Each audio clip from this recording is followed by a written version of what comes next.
What's up, guys? Learning with Rich here. So after we learn to determine the zone requirements in our fire protection system, so we are now going to create a sprinkler design schedule to which we are going to add various parameters that includes a calculated value parameter. And then after that, I'm going to show you how to modify the schedule and add an embedded schedule in order to use the schedule as a design tool. All right, so let's get started. So the first thing that we are going to do is we're going to create a key schedule. Okay, so how to create that? So just go to your project browser, look for the schedules quantities there. So right click that from the project browser and then select new schedule quantities. Okay, so aside from that, you can also go to the view tab and then you look for the schedules from the create panel. So there's the schedules drop down arrow. Just select schedule quantities. Okay, so let's click that one. And then after that, so let's look for spaces. Okay, so I select the spaces and then for the name here, let's put sprinkler spacing and coverage area is schedule. Okay, and then we need to select schedule keys because that is what we are going to do. And then for the key name here, so let's put protection area construction type. Okay, construction type. And then after that, just select your OK. Okay, so as you can see here, we already have a selected field here, which is key name. Okay, of course, if you want to add more fields on your schedule, all you have to do is to select from here, from the available fields on the spaces category, and then just double click and then it will gonna be added here on the scheduled fields. But what I'm gonna do is I'm going to create a schedule parameter. So to do that, I'm going to select here new parameter. So let me select that one. And then for the parameter here, I'm going to put maximum spacing. Okay, and then the discipline is common, the type of parameter is length, and then I want this to be grouped under the fire protection. So I select that one, and then I'll just select here OK. And then I just created now a new parameter for my schedule. And then using the same method, so I'm going to create another one. So I'm going to call this maximum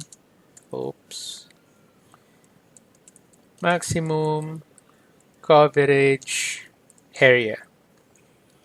Okay, so this is an area type and we're going to group it under the fire protection. So again, the discipline is common, but the type of parameter is an area type. And then we are gonna put it on the fire protection group as well. And then I'll just select OK. There you go. So we just created a two parameter for our schedule. Now the next thing that I'm going to do is I'm going to select the formatting tab here. And then let me select the maximum spacing and then edit the field format. So I select this one. I want to override the current project setting. So I'm going to uncheck this one. And then I'm going to use feet and fractional inches. And then I'm going for the rounding, I'm going to select here to the nearest 1 foot. Okay, and then I'll just select OK and then OK. And there you go. So I now have my key schedule here.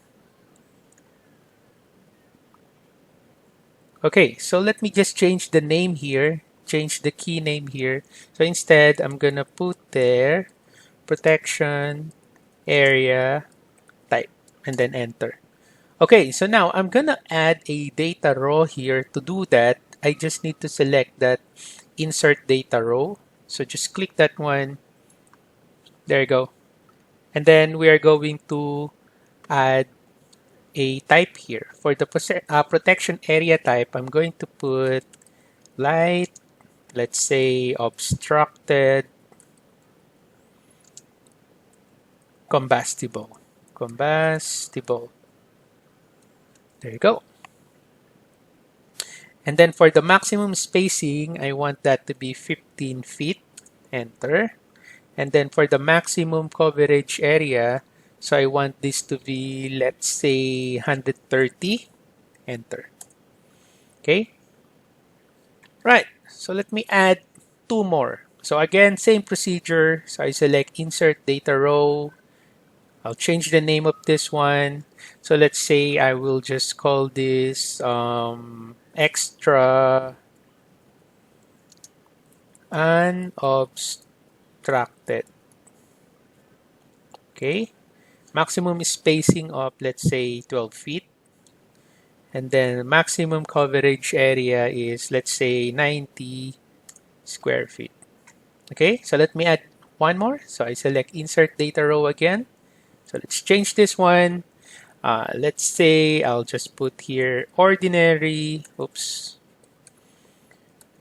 ordinary obstructed, let's say non-combustible area. Okay, and then for the maximum spacing, I'll just put 15 feet as well. And then let's say 130 SF. There you go. Okay, so basically if you have more protection area type, of course, you just need to keep on adding on your key schedule. Now, the next thing that we're going to do is we're going to create a sprinkler schedule. Okay, so same procedure. So I can just right click the schedules quantities here. I will select new schedule quantities, and then let's look for spaces again. So spaces, let's change the name here. So I'll just change that to sprinkler schedule. Okay? Schedule building components, new construction, and then select OK. All right, now for the available fields, I want to select here. I want to include the field of number, name, what else? Let's say I want to include the sprinkler zone. I want to include the level. What else? Area. So I also want that. And then the protection area construction type. Okay. Double click. And what else? I also want to include the maximum coverage area, the parameters that we have created, and then the spacing, the maximum spacing. Okay, and then I'm going to show you how to create a calculated value. So to do that, just click Add Calculated Parameter. So select that one, and then let's put a name here. So I want to put here, let's say the minimum sprinklers. Okay, and then common discipline, make sure it's formula, type is number. Now for the formula, I'm going to click this ellipsis button here. I'm going to go ahead and select area and then OK. And then after that, I'm going to put /, that is division, / and then click again the ellipsis button. And then I want that to be divided with the maximum coverage area. So that is what I want for the minimum sprinkler. So I'll just select here OK. There you go. So I just created the minimum sprinklers calculated value to our scheduled field. So this calculated value parameter, it will allows you to immediately determine what spaces meet the sprinkler design requirements. Okay? All right. So let's edit again the schedule. So let's edit the formatting. So here I'm going to select the minimum sprinklers and then check the field format. Okay, so I'm going to uncheck use default settings here. And then how about for the units, I will just select fix. And then the decimal number here is just 0. Okay, and then I'll just select here OK. Okay. And there you go. So we just created our sprinkler schedule. So we are still going to organize our schedule. So I'm going to show you how to do that. So let's say I want to modify the grouping or the sorting of my schedule. So I just go to the properties again. And then this time, I will go to the sorting grouping. So I just select edit. And then for this one, I want this one to be sorted by level. So let me just click the level. I want to put a header and then a blank line here. And then I want it to sort after level. I want to sort by sprinkler zone. So I select that one. And then after that, I want to put another header again and then blank line. And then I want to sort it next by number. Okay, so you get the idea. And then after that, at the bottom, so let me just select here the grand totals. I want, let's say, totals only for this one. Okay, and then for the formatting, so I'm going to select the, let's say, sprinkler zone. So I'm going to select the sprinkler zone here. You see the sprinkler zone here. I want to hide this. I'm not going to delete this column, but I just want to hide it because I still want to use that field, but I just want to hide it from the schedule. So to do that, so I will select the sprinkler zone, and then there's a box here, hidden field. So just check that one. So same with minimum sprinklers. So I will select this one, and then I'm gonna select, sorry, for the levels. So I select the levels because this one is already redundant. So it's all level 1, level 1, level 2, level 2. Okay, so I want to hide the level field as well. So I select level, I will hide it. Okay, so hidden field. Okay, and then next, let's edit again the minimum sprinklers here. So field format. Okay, so this time I'm now gonna use default settings, general. Okay, and then I'll just select here OK, and then let's see what happens to our sprinkler schedule. And there you go. Okay. All right. Okay, so let me just move that. Okay, there you go. So our schedule is now sorted. So let us try to explore more our schedule. Okay, so what I'm going to do is let us check what is this filter about. So I'm going to select the filter here, edit. And then let's say, for example, I want to filter my sprinkler schedule here only on level 2. I do not want to show level 1. So to do that, I will use the filter it by level that is equal to level 2. Okay, and then let's try again. Select OK, and there you go. So it's now filtered for level 2 only. Okay, now the next thing that we are going to do is I'm going to show you how to group schedule columns. So let's say you want to group your columns D to G. So what I'm going to do is I'm going to click this column here and then drag up to D. And then there is a group tool here, group headers. So let's click that one. And there you go. So they are now grouped. So I'm now going to put here the name. So let's say this is maximum sprinkler spacing and area coverage. Enter. And now for these 3 columns that we have here, I'm going to select these 3 columns and then let me just change this. I will select middle here. There you go. Okay, that's it. All right, so let us edit our schedule more. So let's explore more our schedule. So what else that we can do here? We can also do some embedded schedule here. Okay, so I'm going to select edit. So let's try this one, embedded schedule. So let's click this one.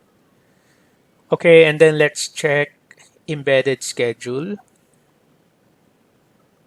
Okay, and then I'm going to select here sprinklers. Okay, there you go. So there's the sprinkler, and then I'm going to select embedded schedule properties. Okay, so I want to select here the type for the field. So type system name and count. Okay, and then on the formatting tab, okay, so I'm going to select the count here, and I want this to calculate the totals. Okay, calculate totals, and then on the sorting grouping, I want to select the grand totals here and then totals only. There you go. And then let's select here OK and then OK. There you go. So as you can see, there's our embedded schedule, right? So type, system name, and then count. So if we insert a sprinkler, so this one will gonna be populated with values. So that is what will happen. Okay. So now the next thing that we're gonna do is we're going to modify the space properties from the schedule. Okay. So as you can see, we have the level 2 here. Oops, just cancel that. Level 2 floor plan, and then our key schedule, and then our sprinkler schedule. So I'm going to select here tile views. So let me select the floor plan, and then I select here tile views. Okay, there you go. Okay, so anything that we do here on our schedule or on our BIM model here, it will update. Let's say you edit the space on your floor plan, it will update your sprinkler schedule as well. Okay, so take a look. So if I'm going to select, let's say, for example, this one, the space instruction 221, if I select that one, so that's my 221, right? Here on my schedule. So I selected that from the floor plan. So if you remember, we created a parameter for the space, which is the protection area construction type. And then we also created this one, the maximum spacing and maximum coverage area. So what I'm going to do is I'm going to change this one. So I click that. So I'm going to select extra unobstructed. So I select that one and then I apply. And take a look what happens to my schedule here. Automatically it updates, right? Okay, so it updates here on the schedule. Okay, so there's the automatic minimum sprinklers computation that we did earlier. Okay, and then if we go back again to that space, I'm gonna go ahead and select from here. So you will notice it will also highlight here. So any changes that I do here on the schedule, it will also update that one. So if I select this one, so it's now updated. So I click on the blank space here, escape, and then I select this space here. So you can see on my schedule or on the properties, it's already updated. So any changes that I made here on my schedule, it will also update my 3D view and vice versa. Okay, so it will update the property. So as you can see, it's now updated, right? So if I change this, let's say to ordinary, click that one. So going back again, escape, select the space, going back again here. So as you can see, it's updated as well, right? Okay, so what I'm going to do is I'm going to select the upper portion of the model like this. And then I'm going to filter that. Okay, so I'm now sure that the spaces is only selected. So the reason why I select filter, because sometimes we are selecting other elements aside from space. Just to make sure, check the filter if you have, for you to be able to see the other category that is selected.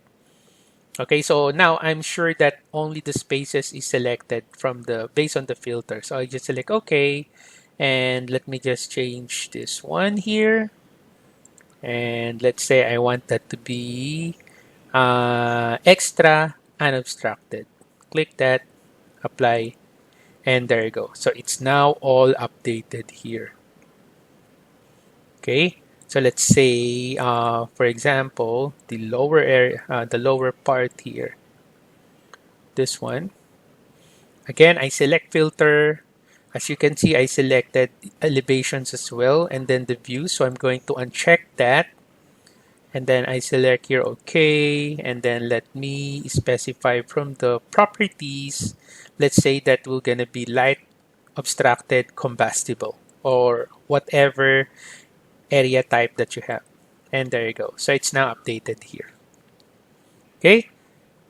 So a schedule in Revit MEP is not only a construction document, but also a design tool. So when you change editable entries in the schedule to modify your system, you are actually editing information in a database of building information.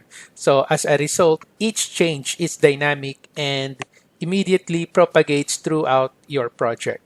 So this digital database information source is the central concept of the BIM or the building information modeling. So hopefully you learned something from this video. Thank you for watching, guys. Have a nice day.